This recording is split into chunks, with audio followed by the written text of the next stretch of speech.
You guys, we're bad movies. Bad like Janet Jackson, right, Raoul? That didn't make any sense. I keep telling you it was Michael's song. Stop comparing me to Michael Jackson. I'm sorry. I didn't mean to start anything, but you're a sorcerer, or a mage? Something, right? Kind of a stupid question is that? Yeah, he's got magic, don't you, boss? Oh, I have some magic. Oh, thank goodness. All I've run into are worthless wretches up to this point. I'm not a worthless wretch. He wasn't talking to you, Vera. I was not. I was just hoping maybe you could, I don't know, like, maybe teleport my friends to safety? No, that's not gonna work. I can't do that. Well, then maybe you could, I don't know, cast a charm spell on the Minotaur, and then we can... That's not gonna work. So what kind of spells do you have? He doesn't have spells. Well, grammatically, no. I don't have spells in the plural sense, per se, but I do have a spell. One spell? One spell, but it's pretty powerful. So fucking powerful? Pretty powerful. Okay, so what does it do? Yeah, tell us. Well, basically, my head enlarges to 6 times its original size while transmuting into the head of a green dragon, and then I pretty much just breathe a huge fiery cone of death all over the place, incinerating everything in my path. Oh, jeez, are you serious? Yeah. I mean, maybe if you aimed for the far section of the maze, the part with the art exhibit, and you just burnt the side of it.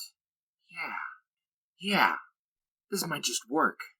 Whoa, I never said I could actually cast the spell. Yeah, you never said you could cast it, dummy. I didn't. I don't have enough runes. Or a key. Or faith. But I do have a spell. What's your favorite bad movie? Mom, have you seen my peanut butter? High five. Hey, your head. Jeez, that's not cranberry sauce. Watch me. Some movies are bad. Some are just plain rotten. I'm not bad. I'm just filmed that way. Movies among us. Welcome back, all my bad movie friends. We're so glad to have you here. I'm Alan Robertson. And I'm Nohea Brown. And today we're very excited to be bringing you Dave Made a Maze. Yes, Dave Made a Maze. An exciting watch. An exciting watch. It's a simply fantastic movie, falling into our low budget and independent categories. Yes. I'm sure it will be a cult classic in no time. Now, Dave Made a Maze is a really interesting narrative, not just because it's an independent movie. It was made almost entirely out of cardboard. Yeah, I refer to it as the Yoshi's Crafted World of horror movies. It features some mostly unused actors that you don't see in a lot of other movies. You might see them as extras, but they rarely get featured roles, and it's really nice to see them here. Not only do you see them, they really stand out.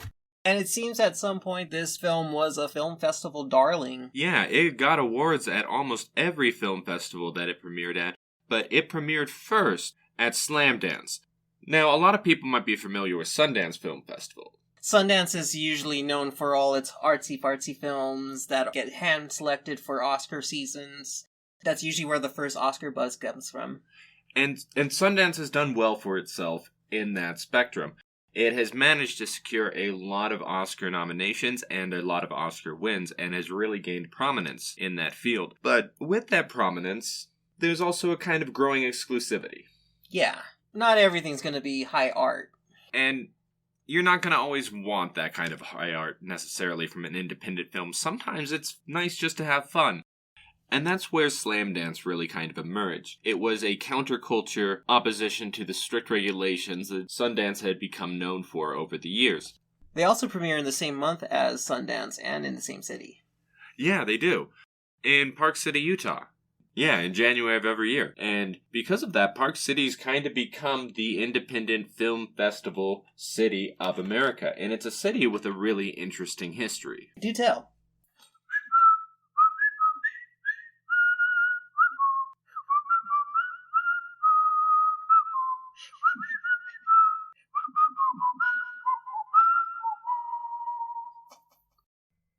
In the early hours of the morning, on Sunday, June 19th, Sheriff Thomas Walton took his revolver from its holster, cocked the hammer, and raised his gun towards the sky. The year was 1898, and the place was Park City, Utah, a city that lay just over 30 miles southwest of Salt Lake, and originally established as Parley Park for its namesake founder, later shortened to Park City in 1884. Park City had few residents and few public amenities. The area had been explored by early Mormon settlers and was established as a farming community around 1849.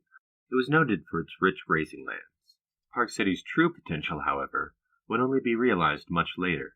The area saw a massive population boom in the 1860s right after Colonel Patrick E. Connor surveyed the area for precious minerals, finding gold, lead, and the silver the town would become known for the following 4 decades. When Colonel Connor discovered ore around Parley Park, silver prices were auspiciously high. Having reached over $2.5 an ounce in many markets, silver was quickly looking like the new gold. Demand was high, and this metal, once a byproduct of the mining process, was getting a lot of attention as a form of savings. Prospectors' finds led to large encampments being built around the area, while larger commercial silver mining operations would begin to emerge in the early 1870s, initially with the establishment of the Ontario Silver Mine, while the completion of an industrial spur line, a direct rail connection to the rest of the country in 1880, would allow Park City's mines to quickly ship their ores nationwide. Business was booming in the 1880s, and although silver prices weren't as high as they had been a decade past, it still looked like silver would hold at somewhere around 1/16 of the price of gold. Not nearly as good as it was, but still steady enough to allow for reasonable profit. The city saw a large influx of fortune seekers of all kinds, and this led to a rapid expansion of Park City, causing buildings to build quickly, close together, and almost exclusively out of locally available lumber. Tucked away in the cracks and crevices of the Wasatch Back region of the Rocky Mountains, This expansion all happened within just a few short decades, leaving this small little town that was already tucked away in the cracks and crevices of the Wasatch Back region of the Rocky Mountains, left with nowhere to expand but in on itself. And at 4 a.m., running down the road of this small little mountain town, a man was distraught. He was running from the old American hotel where he had seen something truly horrifying, possibly the greatest danger that a small mining town like this could face, and he was running to tell the sheriff. The old American hotel was on fire. Fire is dangerous. Always. I don't need to tell most of my audience that. If you're from America or from Australia or really almost anywhere in the world, fires are dangerous. Fires are dangerous no matter who you are or where you're from. But for the residents of Park City, a fire was particularly dangerous. Park City was a small mining town built out of wooden houses, shops, and businesses, and there was no fireproofing or protection in these buildings. So when they'd catch on fire, they would catch quickly and spread quickly. In Park City was a packed little pile of kindling. Houses and shops back to back, all made out of wood, all nestled together. So, when, at 4 a.m. in the morning, Sheriff Thomas Walden heard someone shouting fire, he knew he had to act and act fast. So without hesitation, he raised his revolver, and he fired 3 times into the air, signaling to the entire town of the imminent danger. Unfortunately, the city was woefully unprepared for such a disaster, albeit no surprise that such a cramped little town would at some point have someone start a small kitchen fire, or knock over a lamp, or forget to blow out a candle, resulting in such a similar scenario. Still, the people of Park City did their best to try and stop the blaze. The fire started at the old American Hotel, however, it spread across the street quickly. As the townspeople used the city's 4 available fire hoses to try and stop the blaze, they quickly realized they were unable to manage both sides of the road at once. Meanwhile, in the early hours of the morning, a stiff southerly wind would begin to pick up, fanning the flames. Drastic choices had to be made if there was any hopes of saving the town. With little resources and no time, they had to come up with a plan. There was no more water available and no fire retardants that they could use, so they decided to try and do the next best thing, and create a fire barrier by clearing away the flammable material, to at least try and keep the fire from spreading further throughout the town.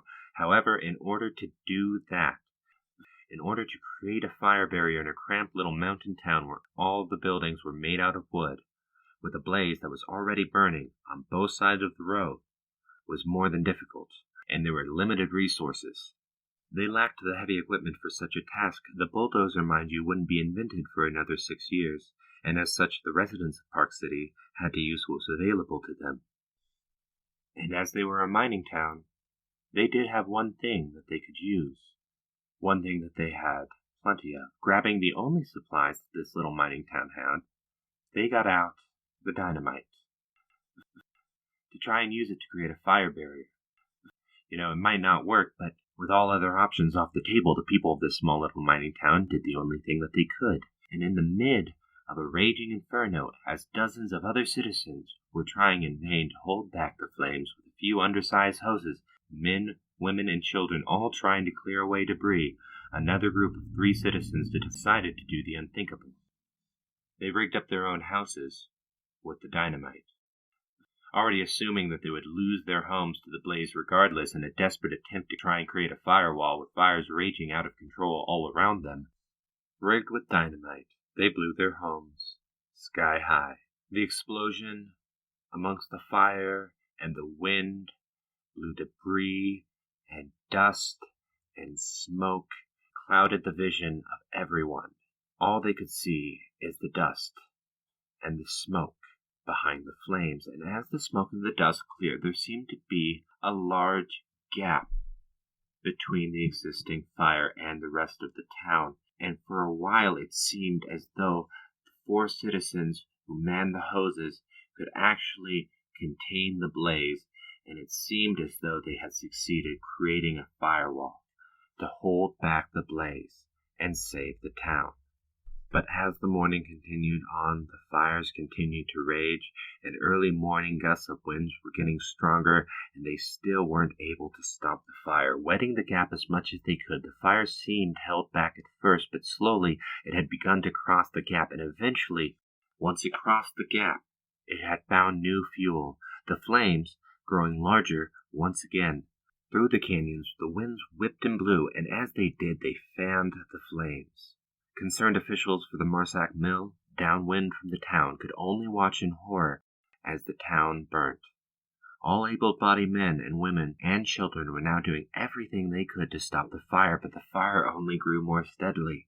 Word was spread to neighboring cities of Salt Lake and Ogden and Colville in a desperate plea for help, and help was sent along the newly established railways. But by the time the train had made it to Park City with the logistics of loading such trains and such equipment, it would be mid-noon next day. Marsac Mills, watching the blaze, decided to destroy one of their own flumes to release the water and try and contain the inferno. With the wind pushing the fire down the canyon against the newly formed waterline, the fire had nowhere to travel and slowly burned itself out. But by that time, the fire had reduced Park City to ashes, and many of the town's people had seen their own homes burning while they were still fighting the blaze. And by the time morning had come, it had all fallen to the ground. 120 businesses and over 160 residences were incinerated that evening. Over 500 people were left homeless, as over 75% of the structures in the town had succumbed to the flames, and most of what remained were outlying mining encampments far enough away from the central town to be safe. Looking around and taking count of the damage, the town sat there, little more than an ashy pile. The fire burned so hot that the rubble smoldered for days, so hot that a constant watch had to be kept, and vigilant townspeople had to continuously douse the emerging embers to keep the fires from starting again. And only finally, when half a week later, at long last, a cooling rain drenched the town, extinguishing the last remaining coals, could the townspeople have some tiny respite from the devastation. The town was destroyed. There is no denying that. But what was amazing is that none had actually died in those fires. Amazingly, there was no human casualties. The southerly winds had carried the fires straight through Main Street, and as the fire roared, it consumed not only buildings, but also the oxygen in the air. With the narrow windings of the canyons, the fire's hunger would only pull the already stiff winds stronger, pulling down the oxygen from above and whipping the fire into a frenzy as it moved south down Main Street, engulfing everything within its path. Notably, the positioning of Park City inside of the basin has always made fires a significant danger. Something as small as a 10-mile-an-hour southerly wind can quickly exacerbate a small localized Class A fire into a citywide emergency. Park City, officially established only 9 years earlier, would always be subject to such dangers.